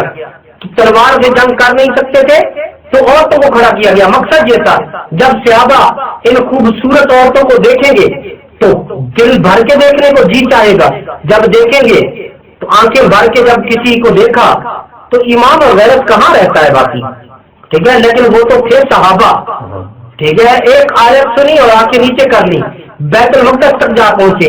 آج بیت المقدس چھین کر انہوں نے پھر ہالی ووڈ سجا دیا۔ اب تم دیکھو وسیلوں کو، آنکھوں سے حیا گیا، ٹھیک ہے، دل سے غیرت گئی، رگوں سے غیرت اور جرت نکلتی چلی گئی۔ اب کشمیر کی بیٹی کے ساتھ جب تمہیں وہ بار بار یہ دکھا رہے ہو، تم خوش ہو رہے ہو کہ ایک لڑکی نے، ہیرو نے ہیروئن کے بغلوں میں ہاتھ ڈالا ہوا ہے اور دونوں ایک دوسرے کی گردن کو دبائے چل رہے ہیں، ایک دوسرے کے ساتھ ناچ رہے ہیں۔ جب اتنے سین تم دل و جان سے قبول کر لیتے ہو تو پھر گھر گھر گلی گلی میں تمہیں کیا پتا کہ غیرت کیا ہوتی ہے، تمہیں کیا پتا کہ محرم اور غیر محرم کیا ہوتے ہیں۔ آپ کی آنکھیں تو قبول کر چکی، آپ کا دماغ تو قبول کر چکا، آپ کا دل تو قبول کر چکا، تو گویا اس حیا کو، اس غیرت کو، اس ہمت کو جو مسلمان سنے کہ ایک بیٹی کے دوپٹے پہ کسی کا ہاتھ اٹھ گیا تو مشرق سے مغرب تک، شمال سے جنوب تک بجلیاں کود جائیں، سمندر مچل جائیں، طوفان اٹھ جائیں۔ اب اس معاملے کو روکنے کے لیے، ہماری آنکھوں سے یہ چیز نکالنے کے لیے پہلے انہوں نے اپنی عورتوں کو ہالی ووڈ کے ذریعے سے لایا، ٹھیک ہے، پھر بالی ووڈ کے ذریعے سے لایا۔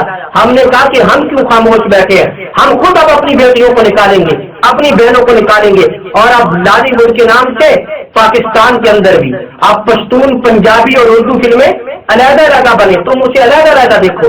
غیرت کا جنازہ ہے بڑی دھوم سے نکلے، ٹھیک ہے، تو یہ غیرت کے جنازے ہیں۔ فلم انڈسٹری کے ذریعے سے نوجوانوں کو محمد بن قاسم، صلاح الدین ایوبی، ٹیپو سلطان، شہاب الدین غوری، سلطان ایبک، ان کی بجائے انہیں ان کنجر خانوں کے پیچھے جا کے کھڑا کر دیا گیا۔ لہذا وہ غیرت، وہ جرت، وہ ہمت، یہ ایک کام کیا۔ دوسرا کام، امریکہ نے اپنی فلم انڈسٹری سے اور انڈیا نے اپنی فلم انڈسٹری سے جو کام لیا وہ عسکری کام تھا۔ انہوں نے اپنی ٹیکنالوجی کا روپ دکھانے کے لیے فلم انڈسٹری کے ذریعے سے اپنی قوت اور طاقت کو دکھایا، حتیٰ کہ آج ہر شخص یہ کہتا ہوا سنا جائے گا کہ امریکہ تو سمندر کے اندر سے کیڑے دیکھ لیتا ہے، سمندر کے نیچے تہ کے اندر چھپے خزانوں کا پتہ چل جاتا ہے، زمین پہ چلنے والی اندھیرے میں چونٹی کا پتہ چل جاتا ہے۔ یہ سب باتیں کہاں سے آئی؟ ہالی ووڈ کی فلموں کے ذریعے سے نوجوانوں کے دلوں میں ڈالی گئی۔ میں تو خود سنتا آیا ہوں، خود اللہ تعالیٰ نے فضل فرمایا، کبھی فلم دیکھنے کا اتفاق نہیں ہوا، اللہ نے بچایا، تو ٹائٹینک کے نام سے ہم لوگوں سے اس کا تذکرہ سنتے۔ تو یہ فلمیں اس لیے عسکریت پر مبنی فلمیں تھیں، لوگوں کے ذہنوں میں روب ڈالنے کے لیے۔ امریکہ نے جو ٹیکنالوجی لاتا ہے اس کے پیچھے ایک نئی فلم، اور جتنا ٹیکنالوجی پہ خرچہ اتنا فلم انڈسٹری پہ بھی خرچہ ہوتا ہے، تاکہ نئی سے نئی فلم اور دشمن کے دل میں روب ڈال دو امریکہ کا۔ تو امریکہ نے بھی یہی کیا اور انڈیا نے بھی یہی کیا، اور ہماری بدبختی کہ کیونکہ نظام ہی ایک جیسا ہے نا، تو جو وہ کریں گے وہی ہم کریں گے، نظام ایک جیسا ہے۔ البتہ ان کا سکیل 100 پہ ہوگا تو 30 پر ہمارا بھی ہوگا، ہم بالکل پیچھے نہیں ہوں گے۔ کہیں نہ کہیں تو اگر ساتھ نہ چل سکے تو دم تو پکڑ ہی سکتے ہیں نا، تو یہاں بھی گدھے کی دم پکڑی گئی ہے۔ ہم اسی نظام باطلا کے پیچھے چلتے ہوئے جا رہے ہیں۔ فلم انڈسٹری نے ہم سے حیا چھین لیا، ہم سے ہمت، جرت اور غیرت چھین لی، یہ تھا ان کا دعوتی نظام۔ دوسرا، تیسرا، کھیل تماشا۔ آپ دیکھتے ہیں جیسے میں نے پہلے بتایا نا کہ عورتوں کی کرکٹ ٹیم، مردوں کے ساتھ ساتھ عورتوں کی کرکٹ ٹیم، عورتوں کی کبڈی کی ٹیم، والی بال کی ٹیم، ٹیبل ٹینس، اور یہ کتنی سب عورتوں کی ٹیمیں موجود ہیں، ٹھیک ہے۔ تو اب یہ اس اسلامی سوچ کو ختم کیا گیا، اور آپ جتنے بھی کھیل دیکھ لیں گے اس میں آپ کو واضح طور پر نظر آئے گا کہ ان کا لباس بالکل غیر شرعی ہوگا۔ ہر کھیل کا لباس کیا ہوگا؟ غیر شرعی ہوگا، اسلام سے متصادم ہوگا۔ اسلام کھیل کود سے نہیں روکتا، تیر اندازی ایک کھیل ہے، گھڑ سواری ایک کھیل ہے، تیراکی ایک کھیل ہے، صحت افزا شریعت کے مطابق کبڈی ایک کھیل ہے۔ اگر لباس شریعت کے مطابق پہنا ہوا تو کبڈی کی بھی شریعت اجازت دیتی ہے۔ کھیل خود مجاہدین بھی کھیل کھیلتے ہیں، لیکن ان کھیلوں کی بات ہو رہی ہے جو شریعت کے قاعدے اور ضابطے کے عین مطابق ہے۔ ان کھیلوں سے وطنیت کے نعرے، یہ پاکستان کی ٹیم ہے، یہ بنگلہ دیش کی ٹیم ہے، تو اتنی جنگ کے اوپر توجہ نہیں ہوگی جتنی ورلڈ کپ کے اوپر توجہ ہوگی کہ ہمارے لیے یہی فتح ہے، ہمارے لیے یہی شکست ہے، اور دنیا تقسیم ہو رہی ہوگی۔ تو اس سے کیا ذہن میں بٹھایا جاتا ہے؟ قومیت، علاقائیت، وطنیت، علاقے بانٹ دیے جاتے ہیں۔ تو یہ جو کھیل کی یہ ترتیب و طریقہ کار ہے، یہ اسلامی مزاج اور اسلامی شعور کے بالکل مخالف ہے۔ اس سے بھی اسی سیکولر ازم کو ترقی ملتی ہے. آپ دیکھیں امریکہ کی کوئی کرکٹ ٹیم نہیں ہے امریکہ کی کرکٹ ٹیم؟ اسرائیل کی کوئی کرکٹ ٹیم ہے؟ جرمنی کی کوئی کرکٹ ٹیم ہے؟ اٹلی کی کوئی کرکٹ ٹیم ہے؟ چین کی کوئی کرکٹ ٹیم ہے؟ تو ہمیں کرکٹ کے پیچھے لگا کر انہوں نے اپنی قوت اور طاقت کو تیار کیا. ہم گیند سے کھیلتے رہ گئے، وہ ہمارے سروں سے کھیلتے رہ گئے، وہ ہماری عزتوں سے کھیلتے رہ گئے، ہم جب گیند کے پیچھے پڑے رہ گئے. اب اس پر اربوں خربوں ڈالر خرچ کیے جاتے ہیں. اولمپک گیمز کے نام سے ایک مشن چلائی جاتی ہے پوری دنیا کے مختلف ممالک سے، اس کے اوپر اربوں خربوں ڈالر خرچ ہوتے ہیں. تو مقصد کیا ہے؟ وطنیت کی سوچ پیدا کرنا اور اس معاشرے کے انحصار کو پیدا کرنا.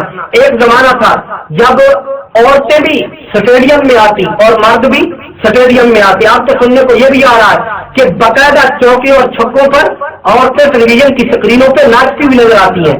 ٹھیک ہے، تو اب اس سے کیا پیغام دیا جاتا ہے؟ اس سے کیا سوچ دی جاتی ہے کہ عورت جب باپ اور بیٹی اکٹھے بیٹھ کر ایسے کرکٹ میچ دیکھیں گے، ایسی فلمیں دیکھیں گے بھائی اور بہن بیٹھ کر، تو درمیان میں حیا اور حجاب رہے گا؟ قطعاً حیا اور حجاب باقی نہیں رہے گا. جب ڈرامے اور فلمیں جب اسے بتایا جائے گا کہ عورت لڑکی کو لڑکے نے فون کیسے کرنا ہے اور لڑکے نے لڑکی کو رسیو کیسے کرنا ہے، تمہیں جملے سکھائے جائیں گے، تمہیں محبت کے نام پر ذہن سازی کی جائے گی کہ محبت کرنی ہے، محبت کے طریقے، اسلوب، طریقہ کار، یعنی بے حیائی، بے غیرتی پر. تو یہ کھیل تماشا بھی اسی کا ایک حصہ ہے. آگے چل کر این جی اوز ہیں، تو چوتھی جو ان کا ذاتی سسٹم ہے وہ این جی او کے ذریعے سے چلتا ہے. این جی او دو کام کرتی ہیں. تو جیسے میں نے کہا نا کہ یہ تو اپنی ماں کو $2 نہ دے، آپ پر ڈالر خرچ کیوں کرے؟ جنہوں نے 6 لاکھ عراق کے مسلمان بچوں کو مار دیا، وہ اب کہیں 20 مسلمانوں کے بچے فوت ہو رہے ہو تو یہ پولیو نہ پیدا ہو. ٹھیک ہے، تو کیا تم جو اب وزیرستان کے، اب آپ اندازہ کریں کہیں کسی ایک علاقے سے پولیو کے 2 کیس سامنے آ جائے تو تمام اخبارات میں، تمام ٹی وی چینلز پر اور بین الاقوامی نشریاتی ادارے، بالخصوص BBC بےہودہ بکواس کمپنی، BBC مخفف کس کا ہے؟ بےہودہ بکواس کمپنی، یہ بھی اس معاملے کو بتائے گی کہ پورے صوبہ سے آج سے 4 کیس سامنے آ گئے ہیں پولیو کے. تو تمہیں صرف 4 بچوں کی ٹانگیں ٹیڑھی ہونے پر تو تکلیف ہو گئی، لیکن جو تم نے 6 لاکھ عراقی بچے مار دیے، ٹھیک ہے، عراق کی جنگ میں، اور اس کے بعد لاکھوں عراقی مسلمان تم نے ذبح کر ڈالے، ہزاروں فلسطینی بچے، ہزاروں فلسطینی مرد اور عورتیں تم نے ذبح کر ڈالے، ان کی تمہیں کوئی فکر نہیں ہے، تمہیں پولیو کی فکر پڑی ہوئی ہے. تو یہ این جی او ان کے باقاعدہ مقاصد ہوتے ہیں.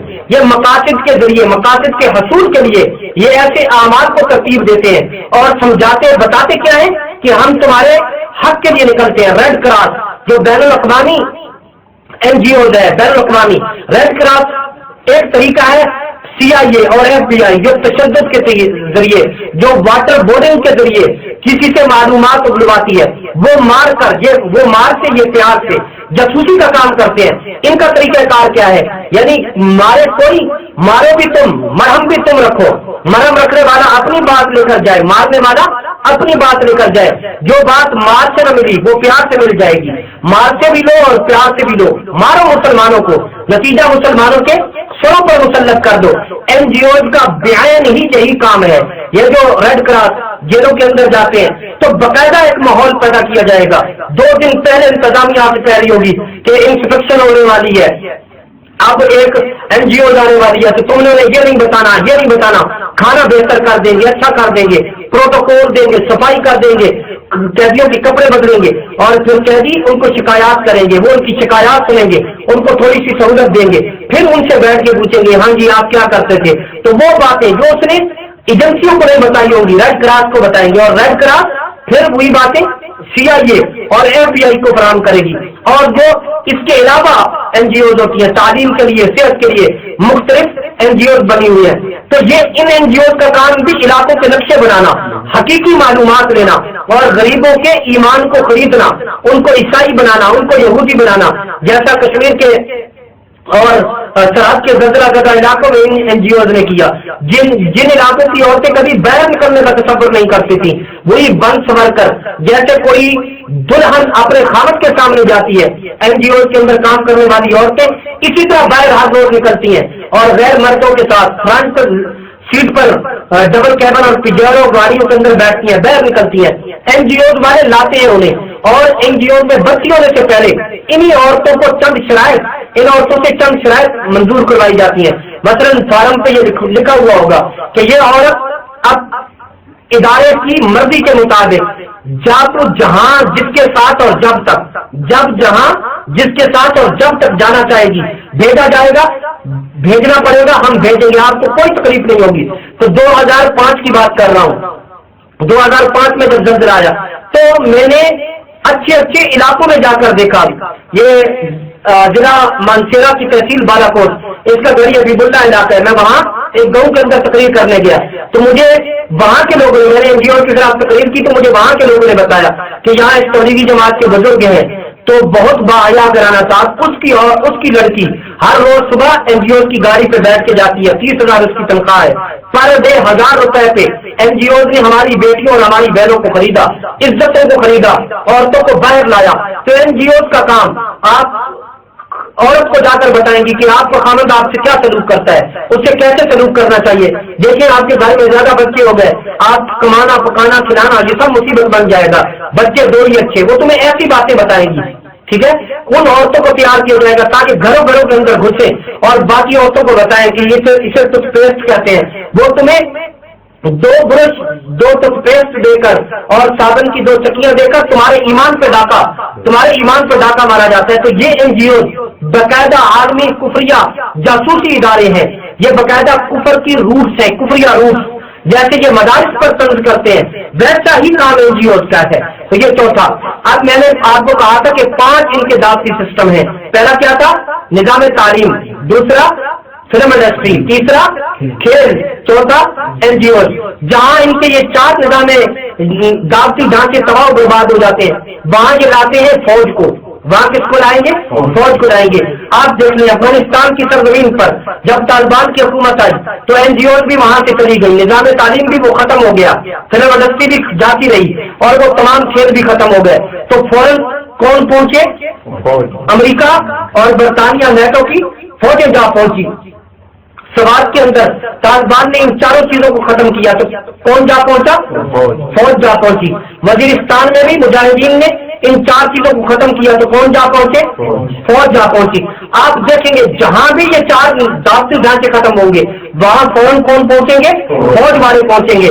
اور جہاں یہ فوج پہنچے گی وہاں فوراً ان 4 چیزوں کو زندہ کیا جائے گا. آپ سوات دیکھ لیں، جو ہی طالبان سقوط سوات ہوا تو فوراً پاکستانی فوج نے میلوں کے نام سے کنجر خانے شروع کیے، جگہ جگہ گلی گلی محلے محلے، اور ایک بہت بڑا فلمی میلہ شروع کیا گیا. تو اللہ نے بہت بڑا عذاب اتار دیا جو سماج کے اندر بہت بڑا سیلاب آیا. یہ بالکل انہی دنوں میں آیا جب فوج جو ہے اپنے ماتحت فوج ہی، جیسے کہا نا کہ فوج کو لائے اس لیے جاتا ہے، جو ہی فوج پہنچی وہاں این جی اوز بھی پہنچ گئی، وہاں کوئی کھیل بھی پہنچ گئے، وہاں کو فلم انڈسٹری بھی پہنچ گئی، وہاں اداکار بھی پہنچ گئے، وہاں فنکار بھی پہنچ گئے. جو ہی سقوط امارت اسلامیہ کا واقعہ آیا تو امریکہ کے آتے ہی آگے آگے فوج کے پیچھے پیچھے نظام تعلیم، فلم انڈسٹری، کھیل تماشا اور این جی او جا پہنچی.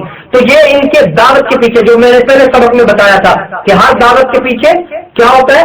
تلوار ہوتی ہے. تو اس دعوت کو برقرار رکھنے کے لیے اس کے پیچھے تلوار کا ہونا ضروری ہوتا ہے. تلوار اس دعوت کو طاقت فراہم کرتا ہے. تو یہ بھی باقاعدہ اس کو برقرار رکھنے کے لیے، سیکولرزم کو برقرار رکھنے کے لیے، اس لیے نیٹو کے نام سے فوج کو ترتیب دیا گیا، ایک نام نیٹو کے نام سے فوج کو ترتیب دیا گیا، ایک یورپین یونین کے نام سے فوج کو ترتیب دیا گیا، اقوام متحدہ کے نام سے فوج کو ترتیب دیا گیا، سلامتی کونسل کے نام سے ایک دیگر اداروں کو ترتیب دیا گیا.